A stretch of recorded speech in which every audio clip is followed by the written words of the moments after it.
Kitchen tour part 1 வந்து பார்க்கலாம். So இங்கே பார்த்தீங்கன்னா இந்த சைடில் இருந்து தான் என்னுடைய என்ட்ரன்ஸு.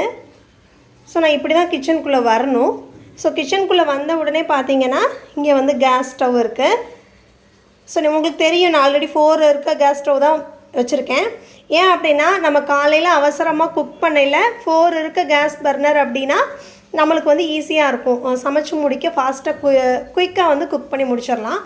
அதுக்காக 4 இருக்கிறது யாரும் வாங்காமல் இருந்தீங்கன்னா இனிமேல் பர்ச்சேஸ் பண்ண போகிறீங்க அப்படின்னா 4 இருக்க ஸ்டவ்வோ இல்லை 3 இருக்க ஸ்டவ் வாங்கினீங்கன்னா உங்களுக்கு யூஸ்ஃபுல்லாக இருக்கும்.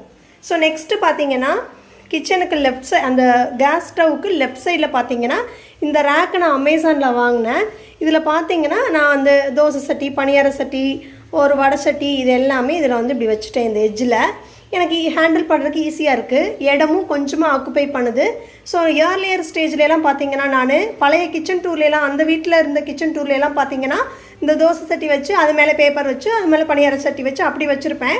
அப்போ ஒரு சட்டி எடுக்கணுன்னா அடுத்த சட்டியிலேருந்து உருவுற மாதிரி இருக்கும். அது கொஞ்சம் கம்ஃபர்டபுளாக இல்லாததுனால தான் நான் இந்த ரேக் வந்து வாங்கினேன். இது ஒரு 2-3 மந்த்ஸாக அதை நான் யூஸ் பண்ணிக்கிட்டு இருக்கேன். இது ரொம்பவே யூஸ்ஃபுல்லாக இருக்குது எனக்கு.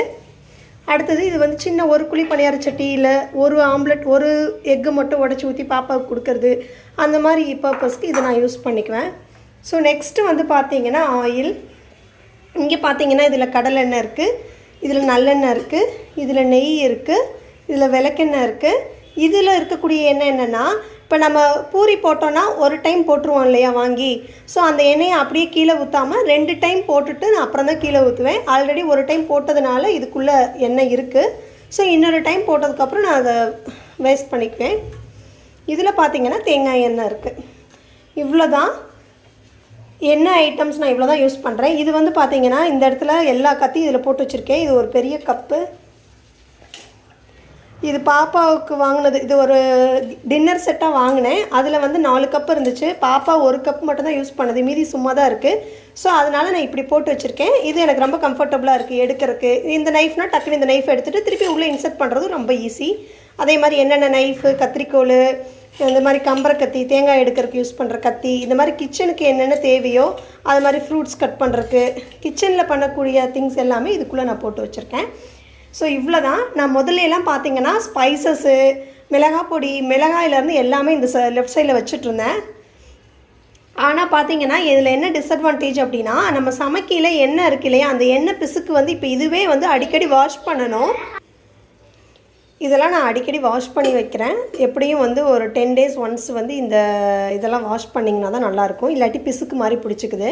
ஸோ அதனால் இந்த ஸ்பைசஸ் ஐட்டம்லாம் நான் வந்து கீழே வச்சிட்டேன்.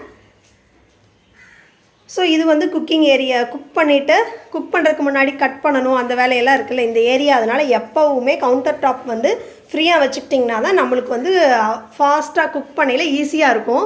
இல்லாட்டி இடமே இருக்காது சமையல் பண்ணுறதுக்கு. ஏன்னா இந்த கிச்சன் வந்து நான் பழைய கிச்சன் வந்து நல்ல பெருசு, இந்த கிச்சன் வந்து ரொம்ப குட்டி கிச்சன். ஸோ அவ்வளோதான். இங்கே வந்து என்னுடைய ஒர்க் ஏரியா. நான் எதை கட் பண்ணுறது எல்லாம் எடுத்து வைக்கிறது அந்த வேலையெல்லாம் இங்கே தான் பண்ணுவேன். அடுத்தது வந்து சிங்க்கு. ஸோ நான் வந்து ஆல்ரெடி நீங்கள் வீடியோ பார்த்துருப்பீங்க. நான் வாட்டர் ஃபில்டரை இந்த இதிலே மாட்டிக்கிட்டேன். இந்த ஜன்னல் வந்து எனக்கு தேவையில்லை. ஏன்னா வந்து எனக்கு இந்த சைடு ஒரு டோர் இருக்குது, நல்ல வெளிச்சம் காற்று எல்லாமே வர்றனால இந்த ஜன்னல் எனக்கு ஓப்பன் பண்ணணும்னு நீடு கிடையாது. ஸோ அதனால் நான் அதுலேயே வாட்டர் ஃபில்டர் வந்து மாட்டியிருக்கேன். ஸோ இந்த மாதிரி ஆங்கிள் போட்டு ஸ்க்ரூ போட்டு இதிலேயே மாட்டிட்டேன். அடுத்தது வந்து பார்த்திங்கன்னா இதில் வந்து எஸ் ஹூக்ஸ் வந்து நான் யூஸ் பண்ணுறேன். இந்த எஸ் ஹூக்கில் வந்து சல்லடை, இந்த மாதிரி சாப்பிங் போர்டு, சில சமயம் வந்து இந்த காஃபி போடுறதையும் நான் அவசரத்துக்கு வந்து தொங்க விட்டு வச்சுருவேன். விசில் வந்து எப்போவுமே இங்கே தான் வைப்பேன். ஏன்னா விசில் நான் வேறு எங்கேயாவது மாற்றி வச்சிட்டேன்னா காலையில் கிளம்புற அவசரத்தில் என்னால் தேட முடியாது. ஸோ எப்போவுமே விசில் வந்து நான் இங்கே மட்டும்தான் வைப்பேன். ஸோ நெக்ஸ்ட்டு பார்த்தீங்கன்னா இது உங்களுக்கே தெரியும், கழுவி பாத்திரத்தை மேலேருந்து அப்படியே கமுத்திடுவேன். தண்ணி வந்து இதில் கீழே இந்த ட்ரேயில் இருக்கும். ஸோ அப்புறம் நைட்டு வந்து அதை தண்ணியை எடுத்து ஊற்றிட்டு திருப்பி வச்சுருவேன்.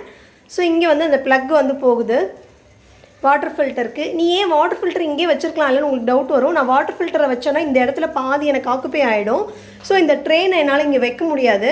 ஸோ இதுக்கு பதிலாக நம்ம இந்த இடத்துல ட்ரே ஃபிக்ஸ் பண்ணாலும், சில்வர் ட்ரேவோ வாங்கி ஃபிக்ஸ் பண்ணாலும் கொஞ்ச நாள் அது தூரு பிடிச்சிரும். ஸோ அதை அவாய்ட் பண்ணுறதுக்காக நான் வாட்டர் ஃபில்டரை இங்கேயும் அந்த ட்ரேவை வந்து இந்த சைடு வச்சுருக்கேன். இது எனக்கு கன்வீனியண்ட்டாக இருக்குது. ஸோ அடுத்து இருக்க குட்டி ஸ்பேஸ் தான் இருக்குது. இதில் வந்து நான் மிக்ஸி வந்து வச்சுருக்கேன். ஸோ இதுதான் என்னோடய கவுண்டர் டாப். ஒரே ஒரு டிப்ஸ் என்னென்னா, குக் பண்ணையில் இந்த கவுண்டர் டாப் வந்து எவ்வளோ தூரம் நம்மளுக்கு வந்து இந்த மேலே இருக்கக்கூடிய ஸ்பேஸை ஃப்ரீயாக வைக்கிறீங்களோ அந்தளவுக்கு நம்மளுக்கு குக் பண்ணுறதுக்கு வந்து ஃபாஸ்ட்டாக வரும். அது ஒரு டிப்ஸு.